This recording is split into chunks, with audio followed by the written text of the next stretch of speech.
Allah Taala maqtalar jana payg'ambarimiz Muhammad sallallohu alayhi vasallamga salom salavatlar bo'lsin. Allah Taala bergen tavfiqler menen, ne'matlar menen alhamdulillah bugun ушул жерде жүз көрүшүп жыйналып отурабыз. Биз буга чейинки кыямат күнүнө ыйман келтирүү рукунуна кээ бир маселелерди алып келгенбиз. Ошол маселелердин бири өткөндө сабакта адамдын жаны чыгуунун кыйынчылыгы туурасында сабак алганбыз. Сакаратул маут, өлүмдүн кыйынчылыгы туурасында маселе кылганбыз. Бүгүн андан кийин тактап айтканда жаны чыгуудан баштап жаны чыккан адамдын кабырга барганга чейинки маселени Курандарда келген болсо Курандан, хадистерде келген болсо хадистерден иншалла кыскача алганга аракет кылабыз. Бүгүн Аллах Тааланын тавфиқы менен иншалла биз бир хадис алабыз. Бара ибн Азибтин хадиси. Ушул хадисте адамдын жаны чыгардан баштап те кабырга кирип барганча пайгамбарыбыз саллаллаху узун кылып айтканда, ошол туурасында алабыз. Хадис аябай узун. Мен алдын ала эрежени айтып коеюн иншалла сабактагы. Ушул хадисти башынан баштайбыз да, аягы сабактын аягы ушул хадис менен бүтөт да. Бул аябай узун хадис. Арасында ушул хадистин арасында кээ бир ушул маселелерге, биз алып аткан маселеге тиешелүү хадистер болгон болсо, ошолордун арасында биз баланча риваят кылды, жана кайсы жакта келген булактарын иншалла айтып кетебиз да. Жаташпаңыздар. Өзгөчө башка хадис келе турган болсом, ал хадисти мен айтып кетем да. Матын окулуп атканда ошо бир эле хадистин матын окулат да. Анил Бара ибн Азиб радияллаху анху qala kharajna ma'a nabiy sallallahu alayhi ve sellem fi cenazati rajulin min ansar.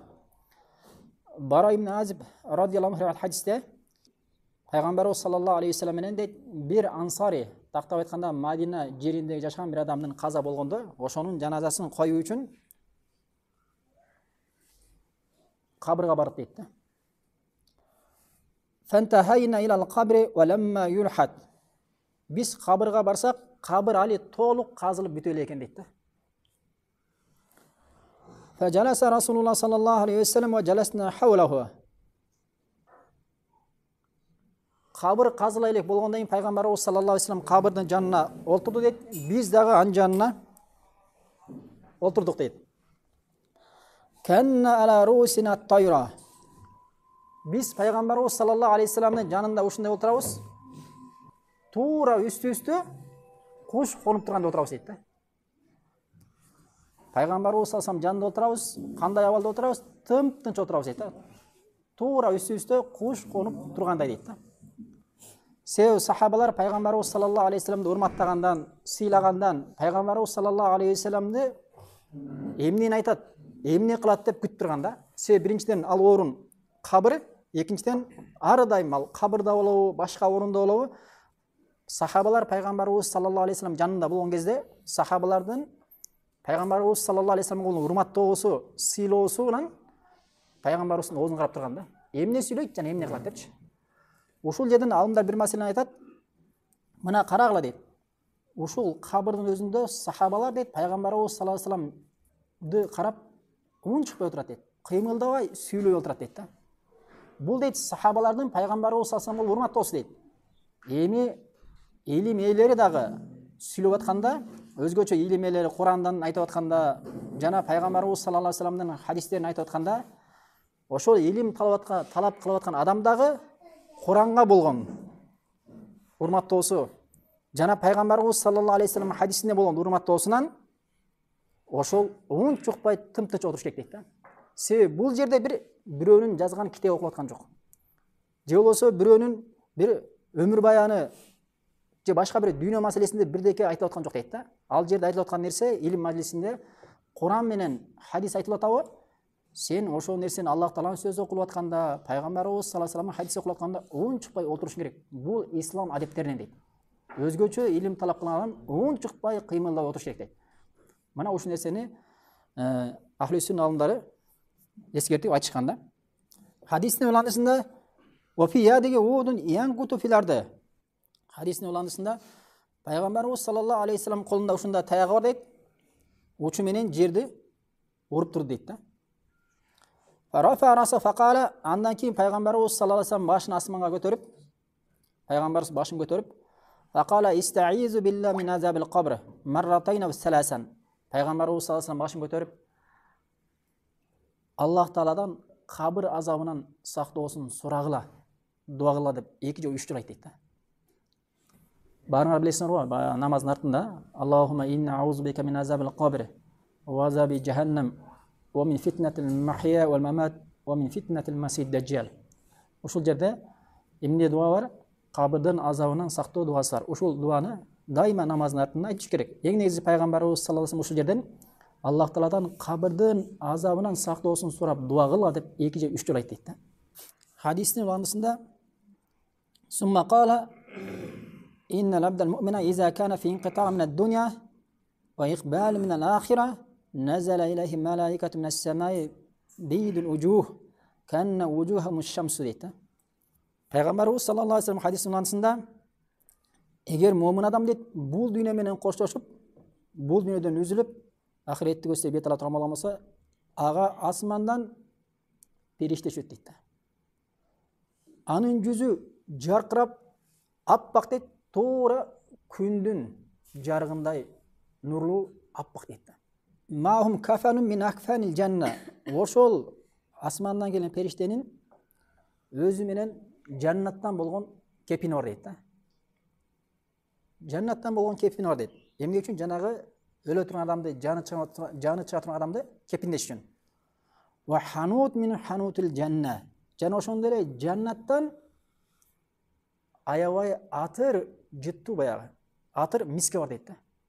Жыпар жыттуу, аны миске бар дейт. Ошол кепинге орогондо ошого салаттагы баягы рухту аппак таптаза кепинге жана мис менен ороп, жашнакай момун бул дүйнөдө Аллах Тааланын жазган тагдырына, ибадатына сабыр кылып, ушундай ибадат кылдыбы? Мына ушундай адам, момун, мына ушундай урматтоого акыл экен да. Аллах Таала жаны чыгып атканда дагы, жаны чыккандан кийин да Аллах Таала ушуну урматтайт экен да.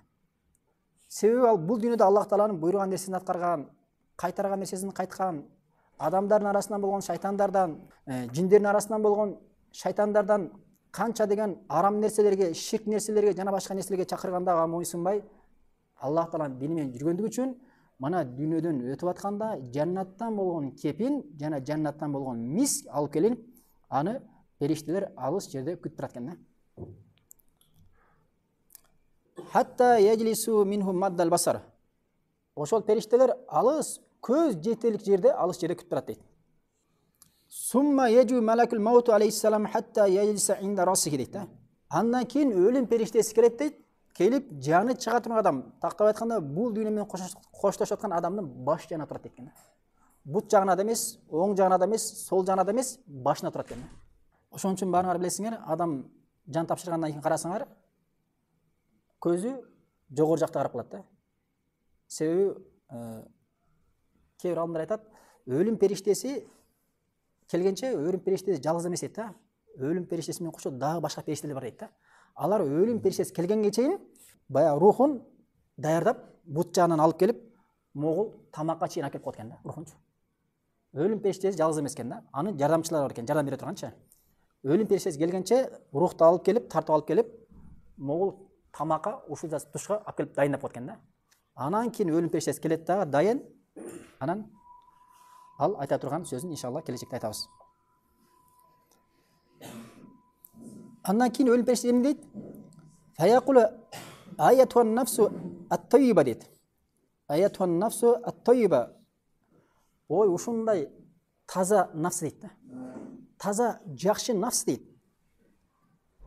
Ухруджи иля мафират мин Аллах ва ридван. Аллах Тааланын разылыгы жана Аллах Тааланын кечимин көздөй чыкты дейт экен да. Бул жерде да ошол момундун рухана мына ушундай урматтоо, сыйлоо сөздөр айтылып атат да. Таза нафсы, жакшы нафсы Аллах Тааланын мерими көздөй жана разылыгын көздөй чыккан деп атат экен да. Себеби Аллах Таала деле Куранда ушул сөздү кайталайт да. Айтып Куранда айтат: Фажр сүресінің 27-30 аяттарында Алла Тағала айтып жатады: "Я аятун нафсу ал-мутмаинна" дейді. Ушундай саламатта болгон, тынчтыкта болгон нафсы дейді.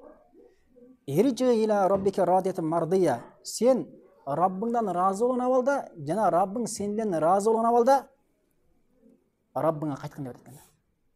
Аллах Таала Куранда айтат: "Фадхулу фи ибади", сен менин солих кулдарыма кошулгун, ошолордун арасына киргин. "Вадхули жаннати", жана менин жаннатыма киргин деп айтат экен. Бул Куранда келген. Аллах Таала алып келген. Ошол аятты тафсирлеп Абдурахман Саади рахимахулла эмне дейт? Бул аят дейт, ушул аятта Аллах Таала айткан сөздөр качан айтылат дейт? Адамдын жаны чыгып аткан учурда руха жана кыямат күнү руха жанга айтылат дейт. Куранда эки абалда айтылат дейт. Адам чыгып аткан учурда жана кыямат күнү айтылат деп тафсирлеген да. Себеби азыркы эле периштенин айткан сөзү туура ушул аятка окшош болуп атат да. Ошол сөздү укканда баягы адамдын жаны фаттахруджу тасилу кама тасилу катрат мин фиссакая. Баягы адамдын жаны идиштен, мурунку учурда идиште айттык го биз баягыда, териден жасалган эмелер болгон, бир сууну сактап жүрө турган баягы чаначпы, ошондой иштер болгон. Ошодон баягы сууну агысканда жерди көздөй агат да. Ошондой болуп сыдырылып, сыйгаланып чыгат дейт да, окучу. Биз баягыда сабакта айттык, момундун жаны чыгып атканда болбой эле канчалык момун болбосо деле кыйынчылыгы бар дедик. Бул жерде бул хадисте айтып атат, ушундай суу чаначтан чыккан сыяктуу чыгат деп атат. Баягы хадисте карай турган болсок, жеңил чыгат деп атат да. Жеңил чыгат деп атат. Алымдар айтат, бул экөөнүн мааниси дейт, башында рух чыгайын деп атканда мусулман башында аябай кыйналат дейт да. Аябай кыйналып өлүмдүн даамын татып, аны абдан кыйынчылык менен көрөт дейт да. Бирок жаны чыгып аткан учурда мына ошол учурда жеңил экен. Чыкканга чейин кыйналып, кандай бир ооруп кыйналышы мүмкүн, бирок жаны чыгып аткан учурда Аллах Тааланын калоосу менен жан момун адамдыкы ушуна чыгып кеткен да. Башында кыйналат, бирок жан чыгып аткан учурда эмне? Аллах Таалага жеңилип берет экен да, көрөңөр. Фаиза ахаза, өлүм периштеси жана сөз айткандан кийин рух чыгат, анан рух жанагы рухту өлүм периштеси алат дейт да. Се Аллах Таала баарыңар билесиңер, Куранда Сажда сүрөсүнүн 11-аятында "Кул ятаваффакум малакул маути аллади уккила бикум сумма иля роббикум туржагун". Силерге дайындалган өлүм периштеси силердин жаныңарды алат дейт да. Сумма иля роббикум туржагун, андан кийин силер Раббыңарга кайтарыласыңар дейт. Башка аятта Анам сүрөсүнүн 61-аятында мынтип айтат: "Тавафату русулуна ва хум ла юфарритун". Биздин дайындап койгон элчилерибиз, тактап айтканда периштелерибиз адамдын жанын алат, ва ла юфарритун дейт да. Ла юфарритун дегени баягы эмне? 1 секундада кечиктирбейт, жана 1 секундада эртелетпейт экен да. Тадырына кандай өлүмдүн сааты, убактысы жазылган болсо, дал ошол учурда алып келет экен да. Көрсөңөрбү? لم يدعوها في يد طرفة عين حتى يأخذوها فيجعلوها في ذلك الكفن وفي ذلك الحنوت ويخرج منها كاتب نحفة مسك وجد على وجه الأرض. Баягы өлүм периштеси жанды сүрүп алгандан кийин ошонун колунан дейт, баягы асмандан кепин алып келген периштелер көз ирмелик убакытта калтырбайт экен да. Барат дагы бирден баягы момундун рухун алат. Баягы алып келген кепинине оройт. Анан ал кепинден ушундай жыт чыгат дейт. Жер бетинде андай жыт жок дейт да. Эң жакшы жыт чыгат дейт. Эми кимдердин колуна тиди? Рух баягы асмандан келген периштелердин колуна тиди. Алар эмне кылат? Баягы рухту урматтап, жашнакы кылып баягы алып келген кепиндерине ороп, анын ичинде жыпар жыты бар, эң жакшы дүйнөдөгү эң жакшы жыт. Эми башка риwayatында, Бара ибн Азибтин башка риwayatында, Ахмадта келген риwayatында эки периште кайда көзсө кетет эми? Асманда көзсө кетет, а? Иза хаража руху салла алейхи kullu malakin байна самаи вал арды ва куллу малакин фис самаи дейді. Ошол рухун чыгаргандан кийин, рухун алгандан кийин асман менен жердин ортосундагы жана асмандардын бардыгынын ортосундагы периштелер баягы адамга дугалат экен да. Карала. Алымдар айтат, ар бир асмандын тарабында жашаган ошол жерде периштелер бар дейт да. Ошол периштелер, асмандагы периштелер дейт, Аллаха дугалат экен да. Я Раббым, ушул момундун рухун биздин эшик тараптан алып өссүнчү деп дугалат экен да. Өзү тарабынан да. Себеби жер ааламында периштелер аябай көп, бир периште аябай көптүгүнөн ар бир асмандын тарабында периштелер бар экен да. Ошол периштелер ушул момундун руху өзүнүн тарабынан асманга көтөрүлүш үчүн Аллаха дугалат экен да. Алымдар эмне дейт? Эмне үчүн алар Аллаха дугалат дейт? Себеби дейт, ал рух кандай кепинделген? Жаннаттан болгон кепи менен кепинделген. Жана жаннаттан болгон миск менен атырланган, жыттанган. Ошол периштелер баягы адам өзүнүн эшигинен, өзү янан тарабынан көтөрүлсө, ошодон жыттап ырахаттанат экен да. Алар үчүн аябай жакшы немат экен бул. Ошон үчүн Аллаха дугалат экен. Бул Ахмадта келет 18614. Ахмад Шакир хадистин сахih экенине ишара кылган. Эми кайта эле баягы хадисти улантырабыз. فَيَسْعَدُونَ بِهَا فَلَا يَمُرُّونَ يَعْنِ بِهَا عَلَى مَلَإٍ مِنَ الْمَلَائِكَةِ إِلَّا قَالَ مَا هَذَا الرُّوحُ الطَّيِّبُ. Мына ошентип баягы периштелер рухту алып асманды көтөрүлүп берген. Асманга көтөрүлгөндө ушундай бир периштелердин жамааты болгон бир жамааттан өткөндө баягы периштелер мынтип айтат экен да. Ма хада руху тайиб. Бул кандай жакшы рух дейт экен да. Бул кандай жакшы рух. Фаяқулуна фулан ибн фулан. Периштелер, асман периштелер сураганда, бул кандай рух бул? Бул ким деп сураса, баягы алып кетип аткан периштелер, бул баланча улуу баланча деп атын айтат экен да. Бияхсани асмаихи аллати кану юсаммунаху биха фид дунья. Дүйнөдө жашоосунда кандай бир жакшы ат менен аталган болгон болсо, ошол жакшы сүйкүмдүү көркөм аты менен атап аны бул баланча улуу баланча деп атын ошол периштелер айтат экен да. Караңыздар. Бул Аллахтын ошол момундун урматтаган Аллах. Хадистин уландысында хатта янтаху биха ила самаи дунья فيستفتحون له فيفتح لهم فيشيء من كل السماء مقربها إلى السماء التي تليها حتى ينتهى به إلى السماء السابعة.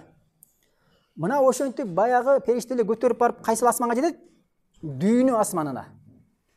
Дүйнө асманына жеткен да. Дүйнө асманына жетип туруп, биринчи асман да ошондо. Биринчи асман. Үстү жанынан санаганда 7-нчи болуп калат, бирок бияктан санаганда биринчи асман. Биринчи асманга барып, эшикти ач деп айтылат экен да. Ошол ар бир асмандын периштелери бар да ача турган. Эшикти ачкыла деп айтылат экен. Талап кылынганда эшик ачылат дейт да. Мына ошентип эшик ачылганда, баягы ар бир асмандагы периштелер бардыгы жиналып, ошол көтөрүп бараткан периштелердин жанында коштоп асмандан экинчи асмандын аяна чейин узатып коет. Экинчи асмандалар 3-нчы асманга чейин, 3-нчы асмандар 4-нчы асманга чейин ушинтип узатып берип, баягы рухту алып кетип аткан периштелер кайга чейин көтөрүлөт? 7-нчи кабат асманга чейин көтөрүлөт экен да. 7-нчи кабат асманга көтөрүлгөндө Аллах Таала фаяқулуллаху азза ва жалла уктубу китаба абди фи иллиин. 7-нчи кабат асманда эмне дейт? Аллах Таала уктубу китаба абди фи иллиин. Менин кулумдун, менин пендемдин китебин эң бийик жерге жазып койлай деп айтат экен. Эң бийик жерге жазып койлай деп айтат экен. Бай периштелергечи. Мына ошентип баягы рухтун китеби 7-нчи кабат асманга бийик жерге анын китеби жазылат экен. Китеп хадисте китеби дейт. Эмне үчүн жазылат десе анда бул бактылуу адамдардан дейт. Бул жаннат ээлеринин болгон себептен Аллах Таала урматтап анын китебин бийик жерге жазып коет дейт. Андан кийин Аллах Таала Аиду хилаларды. Аны қайта жерге қайтарылады екен. Фаинни минха халақту, мен себебі аны топырақтан жаратқанмын. Ва фиха уидухум, мен аны қайта аға қайтарам дейді. Қайта топыраққа.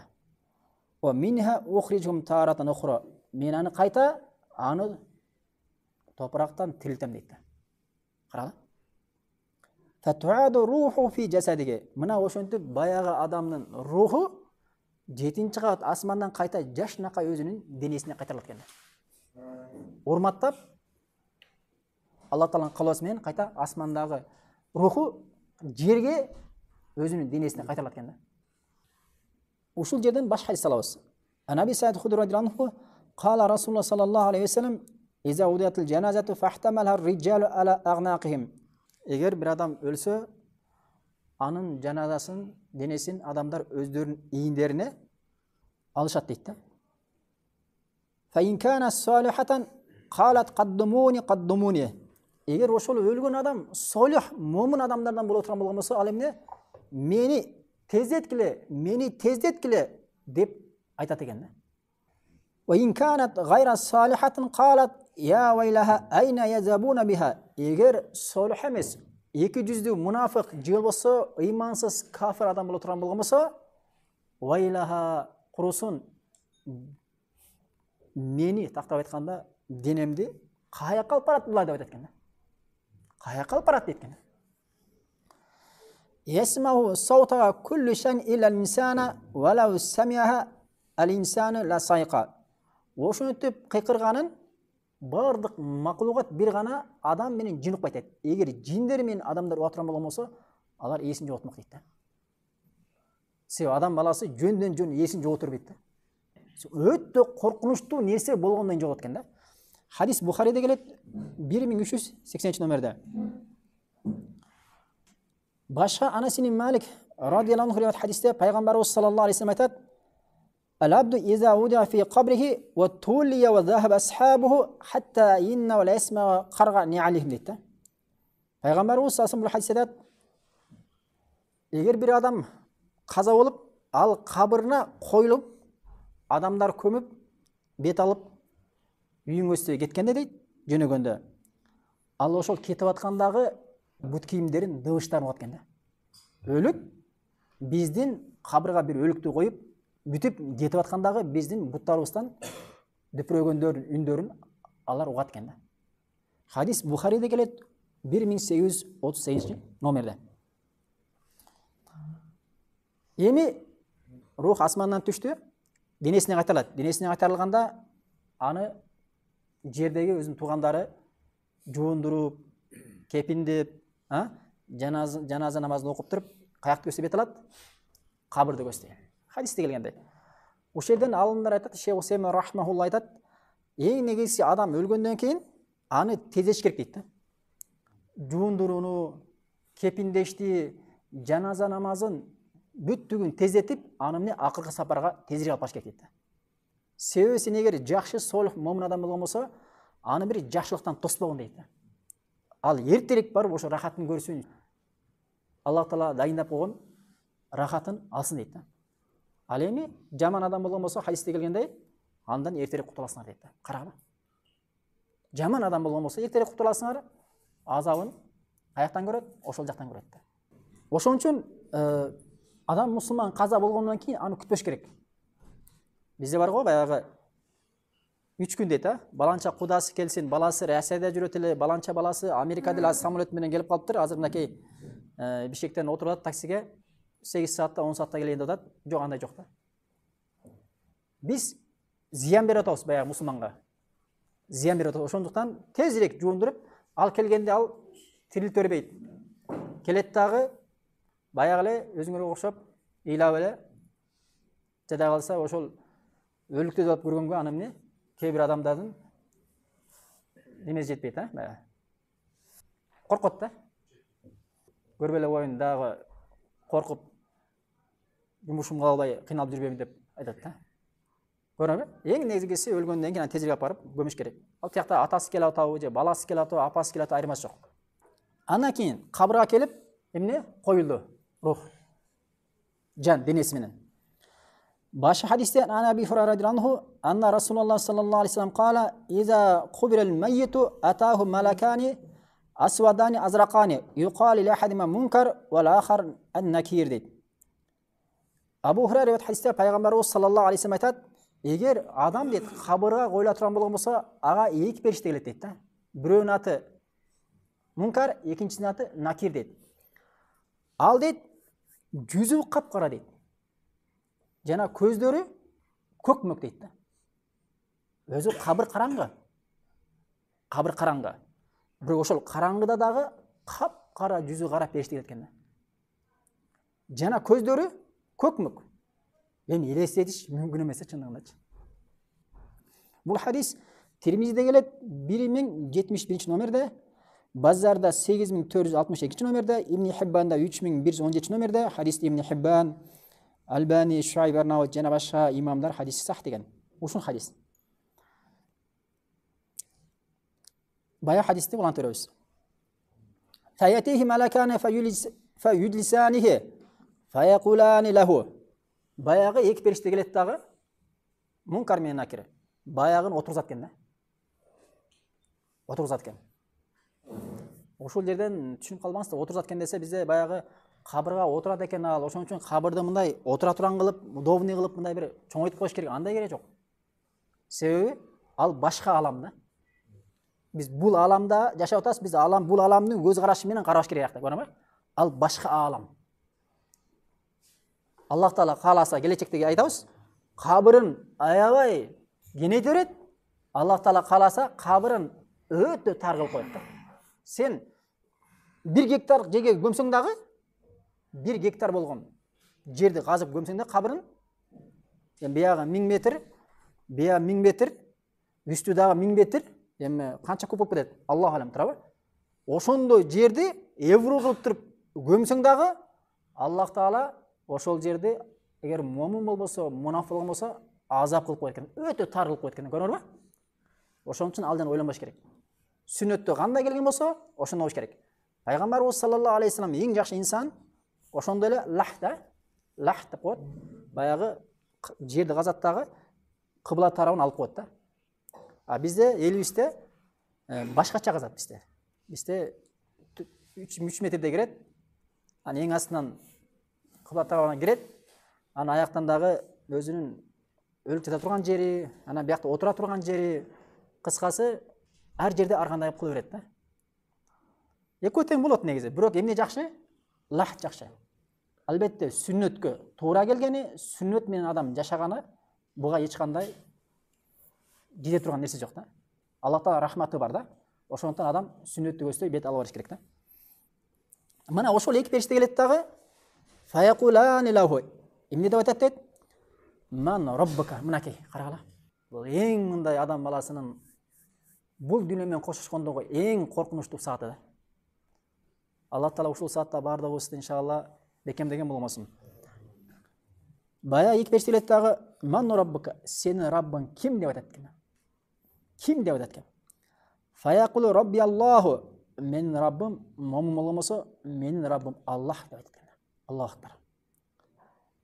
Фаякулани лаху ма динука, жана эки периште сенин диниң эмне деп айтат экен. Фаякулу дини ал-исламу, менин диним ислам деп айтат экен. Аллах акбар, караңыздар. Фаякулани лаху ма хаза ражул аллази буса фикум, силердин араңарга жөнөтүлгөн адам ким ал? Сурайт экен.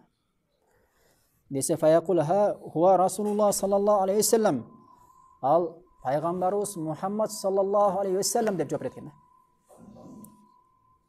Фаякулани лаху ва ма илмука, сен аны каяктан билдиң деп экен. Караңа. Периштелерде кандай сураса ошондой жооп бере атса дагы сен аны каяктан билдиң дейт экен. Каяктан билдиң? Десе баягы момун фаякулу карату китабалла фааманту бихи ва саддакта. Дейт, мен карату китабалла, Аллах Тааланын китеби Куранды окудум дейт экен. Фааманту бихи, жана мен ошол Аллахтын китебине ыйман келтирдим.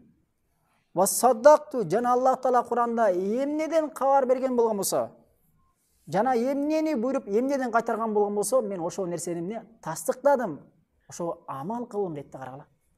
Ошон үчүн алымдар айтат, ыйман келтиргенде сен илимдин негизинде ыйман келтир дейт да. Жөн гана ээрчи бербей дейт да. Ар кимге ээрчип кете бербеш керек да. Өзүң Куранды окушуң керек. Өзүң хадистерди изилдеп, мындай илимге жакын, динге жакын, Куранга, хадиске жакын адам болушуң керек. Себеби сен кыямат күнү барып сураганда каяктан билдиң дегенде, бая мунафтар окшоп, самиътун наса факультуху деп. Адамдар айтчу эле деп, бая адамдардын айткан нерсесин айта турган болбошуң керек да. Самиътун наса деп. Бая бирөөлөргө ээрчибей, сен өзүң Куранды ачып, Куранды өзүң окушуң керек. Хадистерди өзүң угуп, ар кимге ээрчип жүрө бербей, албетте билбеген маселеңди билим ээлеринен сурап, илим жетпеген маселени.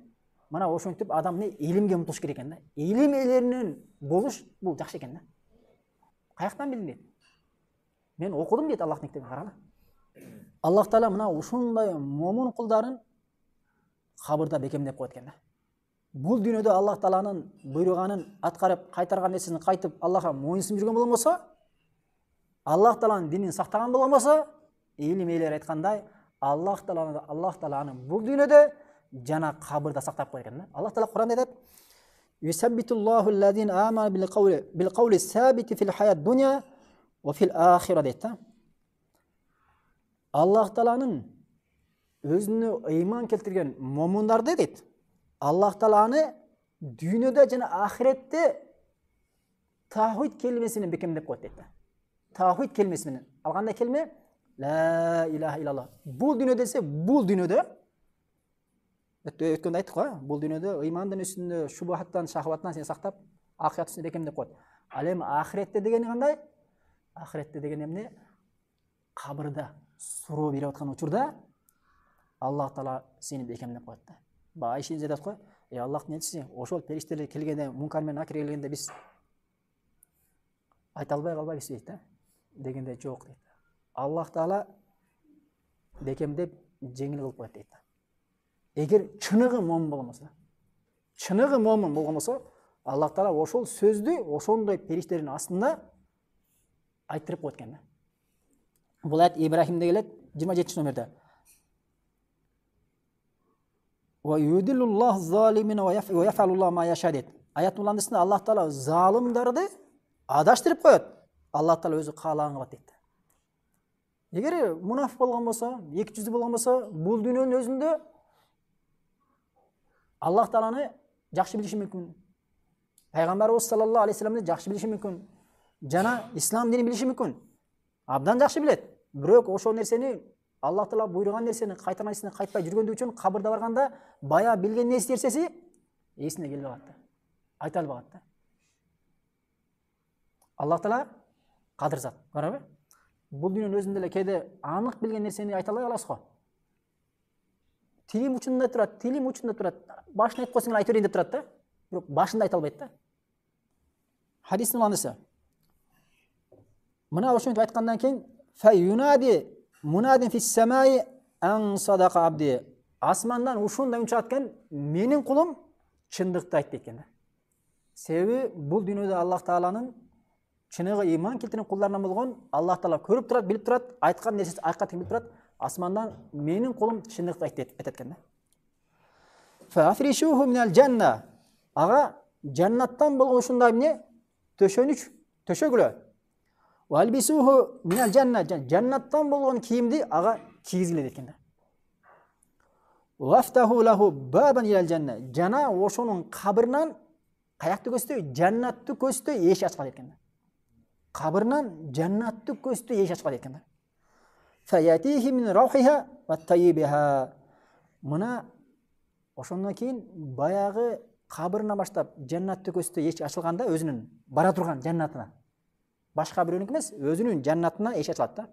Өзүнүн жаннатынан жыттары жана рахаттары келип турат экен да. Кабырда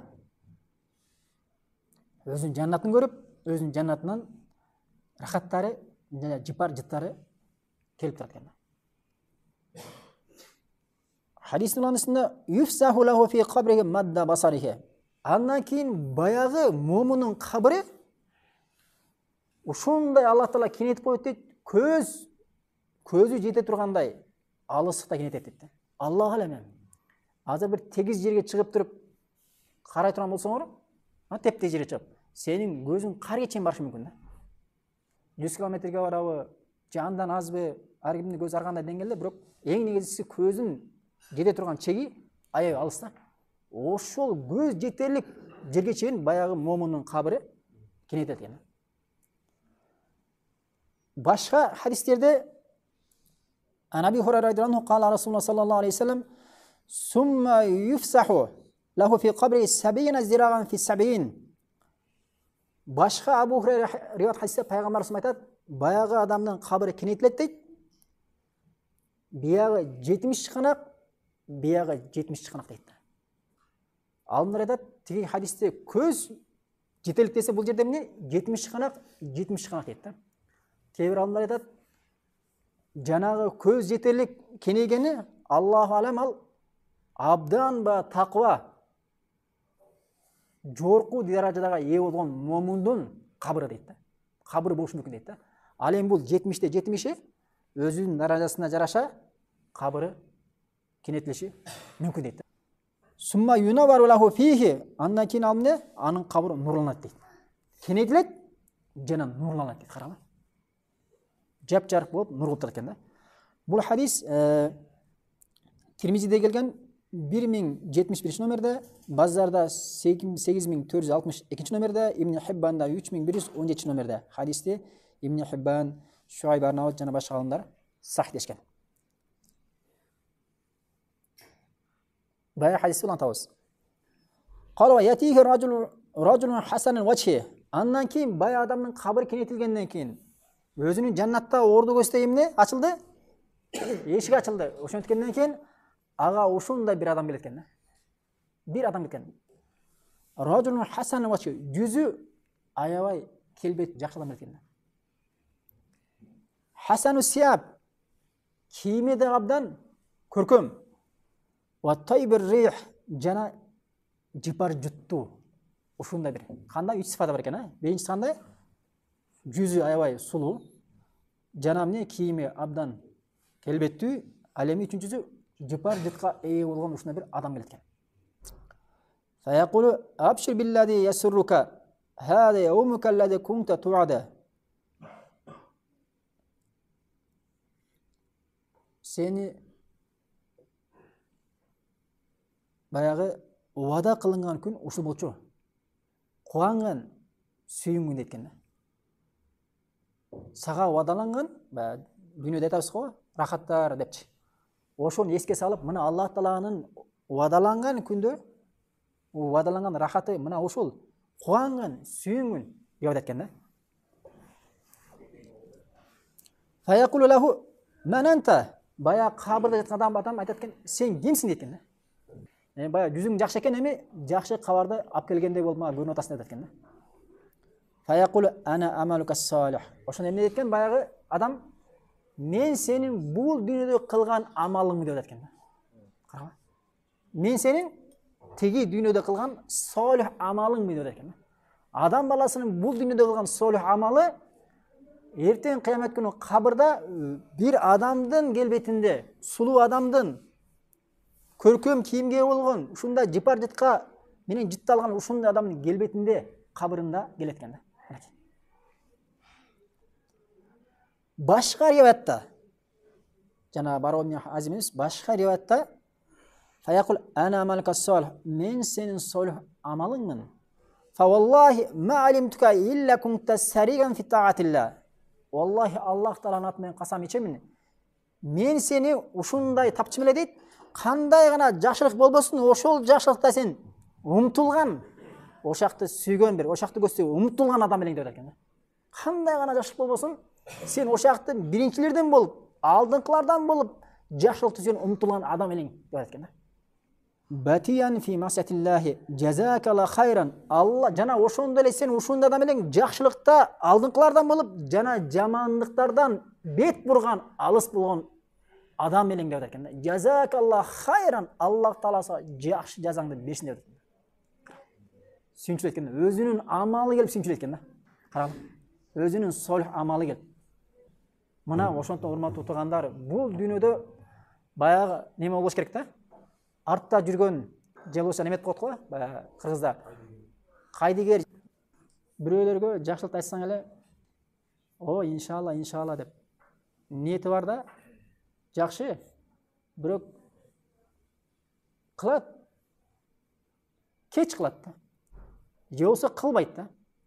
А бирөөлөр бар, жакшылыкты айтып элеңде сенин алдыңда жүрөт да. Алла үчүн, бирөө үчүн эмес, Алла үчүн алдыда жүрөт да. Адамдардын арасында ар кандай адамдар бар. Аларды өзүңөр билесиңер.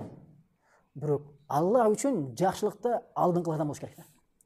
Алымдар айтат, мен бул хадисти тафсирлеп айтат, ал мейли намазда болобу, мейли илим талап кылууда болобу, мейли жакшылыкка чыгарып жамааттан кайтарууда болобу, мейли орозодо болобу, мейли ал зикирде болобу, мейли Куран окууда болобу, кандай гана шариатта жакшылык болбосун, ошол жакшылыкта алдыда жүргөн адам дейт. Бул хадис Абу Даудта келет 4753, Ахмадта 18534, хадис Бара ибн Азибтен келет. Хадисти Альбани, Мунзири, Уади жана башка имамдар сахиhtешкен. Жаңкы риwayатын.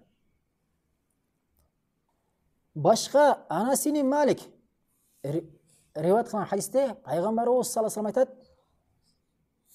айтат, пайгамбар Анас ибн Малик риwayат хадистин аягында Катада деген, билесиңер, Катаданы, ошол айтат.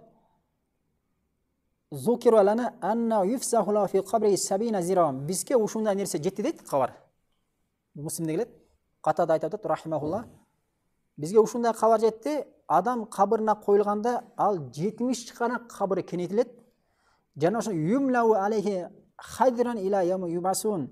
Жана ошондой эле кыямат күнгө чейин баянын кабыры нематтарга толот дейт да.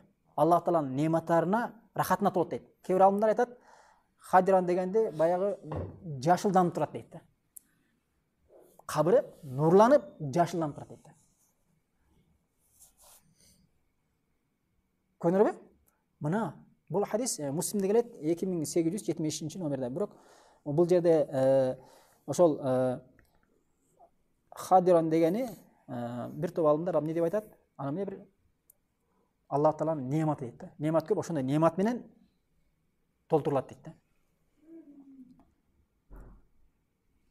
Бул хадис айттымбы Муслимде? Муслим 2870 номерде. Башка хадисте риwayatта. Фаяқулани нам ка науматил арус аллази ла юқизу илля хаббу ахли илайхи хатта ябасуллаха мин матчаихи залик. Эми баягы периште, баягы эки периште, Мункар менен Накир баягы адамга момун айтат экен да. Сен ушундай бир уйку менен уктагын, туура 2 жаш үйлөнүп, ошонун биринчи түнүндөгү уйку, муну айтып атат билерчи. Биринчи түнүндөгү уйку баягы бала менен кыздын эң жакшы уйкусу болот экен да.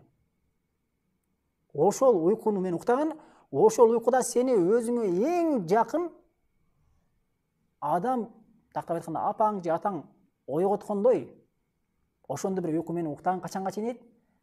Кыямат күнү Аллах Таала сени ушул жаткан жериңен тургузганга чейин дейт. Сен ушундай бир уйку менен уктаган, ушундай 2 жаш биринчи түнүндө уктап, эртең менен эмне? Эң жакын адамы тургузгандай уйку менен уктаган качанга чейин? Кыямат күнү Аллах Таала сени ойготконго чейин дейт. Аллах Таалага эң сүйкүмдүү Раббысы. Хадис Тирмизиде келет 1071, Базарда келет 8462, Ибн Хиббанда 3117. Хадисти Ибн Хиббан, Альбани, Тирмизи, Альбани жана башка Шуайб Арнауи жана башка имамдар сах деген. Мына. Ошентип баягы адам не? Эс алат экен. Момун, рахаттанат экен, уктайт экен. Фаяқулу Рабби ақимисса хатта аржа ила ахли ва мали. Ошондой баягы момун рух эмне деп айтат экен? О Раббым, кыямат күнү эртерээк тургузчу, мен үйүмө барайын дагы өзүмдүн үйүмө мүлкүмө барайын деп экен да. Себеби ага эмне үчүн жашап атат ал? Себеби ага кабырында жаннаттан эшик ачылып, жаннаттагы өзүнүн жаннаттагы белгиленген нематтарын жана башка нематтар ошону көргөндөн кийин ошол жака эртерээк барып шашат экен да. Мына ошондуктан ал я Раббым кыямат күнү эртерээк кылчы кылып шашат экен да. Караңыздар. Аллах Таала ушундай иншалла нематтарга бөлүнүштү бардыгыбызга насип кылган болмосун.